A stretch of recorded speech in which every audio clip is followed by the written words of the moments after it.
Kita butuh kolaborasi dengan PMA. Kita inginkan harapan kami dari Satpol PP berharap bahwa tidak saja untuk efektif dalam hal pelaksanaan pengawasan dan penertiban. Izin Pak Sekda, saya laporkan bahwa 2 kali kami laksanakan kegiatan pada hari Rabu dan Jumat tanggal 22 April kemarin dari lokasi Kecamatan Kedemen, Kecamatan Berat. Jadi kita mendapatkan total 485 liter arak gula bagi 5 bungkus ya, 2.300 gram. Ini juga kita musnahkan hari ini, dan kegiatan penertiban oleh pengusaha arak gula pasir yang selama ini masih terjadi langsung, tidak saja di Karangasem, di kabupaten lain pun masih ada laporan dilaksanakan oleh masyarakat. Sehingga kami berkomitmen bisa akan melaksanakan penertiban sampai benar-benar para pengusaha lokal menggunakan lahan lokal kembali. Saya kira itu laporan kami Pak Sekda. Mohon berkenan Pak Sekda untuk berpartisipasi menuangkan secara simbolis. Sebelumnya kami minta sekaligus karena media ada di sini, minta Pak Sekda untuk memberikan statement. Stop ya.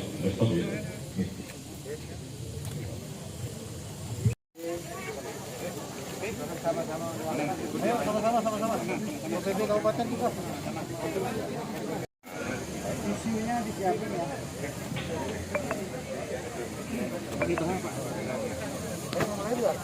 Ikutin dengan yang lain. Ya. Oke, 3, 2, 1. Aromanya keras juga ya. Itu buka itu. Aromanya agak bau busuk ini.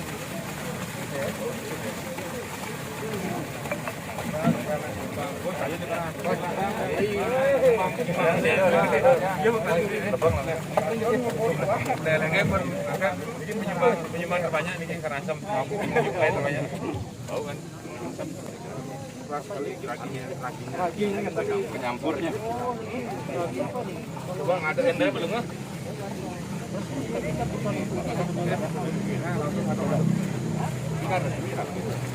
Ini produksi gitu kan? Oh, gampang sih enggak. Ragi baru kita ya.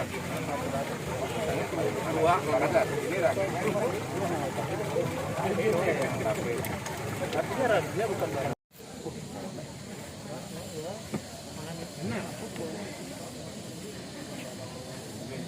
Udah. Apa namanya? Iya, namanya ini kan.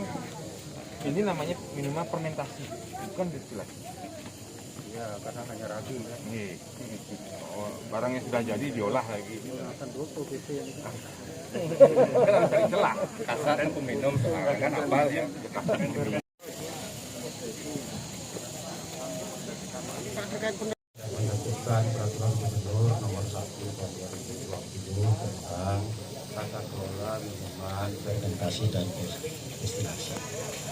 Ini maksudnya kan untuk memberikan perlindungan kepada produk-produk lokal kita yang sudah populer, sudah digunakan oleh masyarakat dan secara ekonomi memberikan manfaat yang positif bagi masyarakat. Tapi pada saat sekarang ini ada perkembangan baru di mana beberapa warga masyarakat memproduksi arak dengan tidak menggunakan bahan-bahan yang selama ini sudah lazim digunakan oleh masyarakat. Mereka memproduksi arak dari gula pasir, kayu dan lain sebagainya, sehingga ini tidak sesuai dengan semangat dari peraturan Gubernur nomor 1 2020 untuk memberikan perlindungan terhadap sesuatu sesuatu yang sudah khas yang menjadi brand Bali. Satu sisi, yang kedua ini juga membahayakan bagi kesehatan.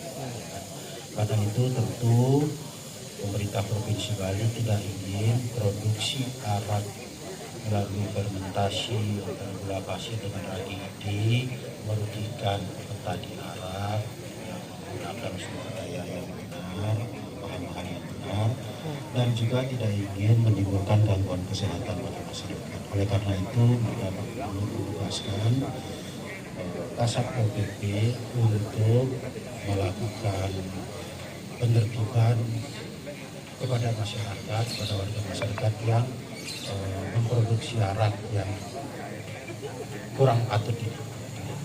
Tentu saja Pol PP Provinsi Bali harus bekerja sama dengan Pol PP Kabupaten Kota dan jajaran kabupaten kota yang lainnya supaya bersama-sama, supaya ini menjadi upaya bersama.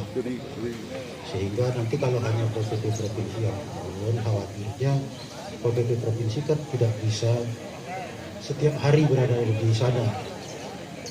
Jangan sampai nanti Pol PP kembali ke sini, ke Bantunya di sini, di sana di provinsi lain. Maka dari itu, hari ini hadir semua Pol PP Kabupaten Kota.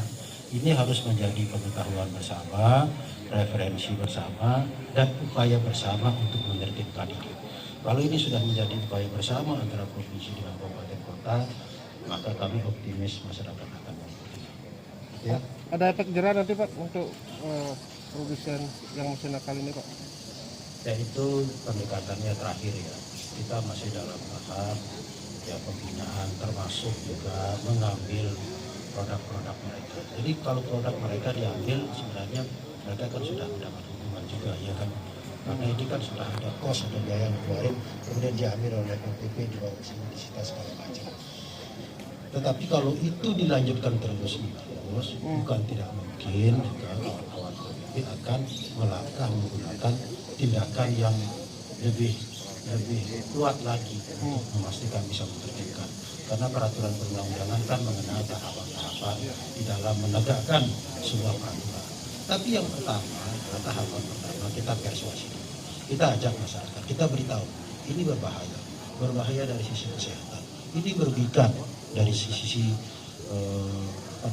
kekhasan minuman Bali yang sudah kita jaga sebagai warisan budaya kita sejak lama, merugikan petani lokal yang sudah berproduksi dengan benar.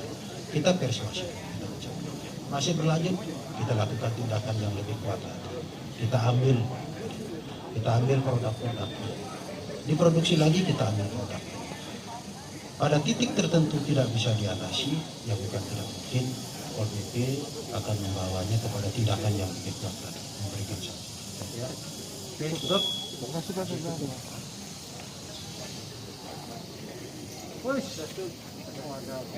minta dukungannya selalu.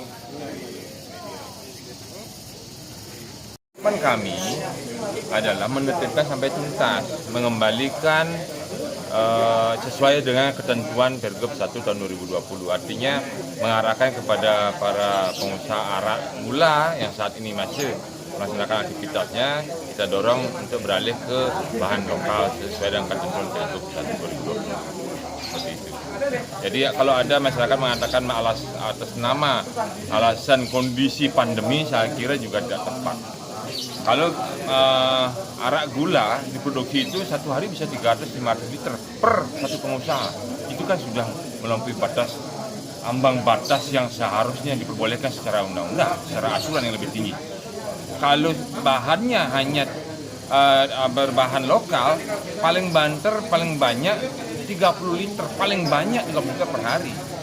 Ya, otomatis kan persaingannya tidak sehat. Sudah persaingannya tidak sehat, bahan bakunya juga berbeda dan manfaatnya jelas berbeda.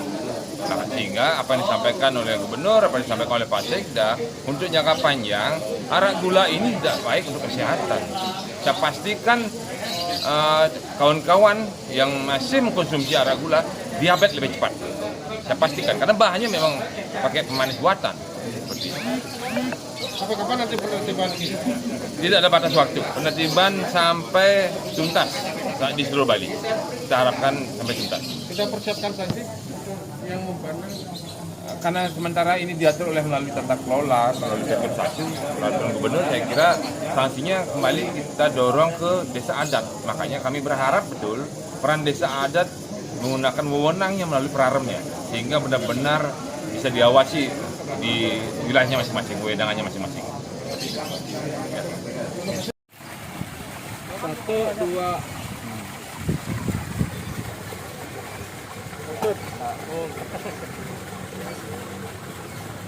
Termasuk di Kartika ini. Gula ukal, gula kan? Gula produksi, gula kristal. Kita akan bisa menimbulkan kan? Ada gula. Apa nih? Oh itu ya? Gula berarti tidak. Ya, bisa kasih tanaman apa? Gula bahan. Ini kolam dulu difermentasi, baru bisa disuling. Wah, seperti kan tadi. Ikut nih, sampai kawan ini satu.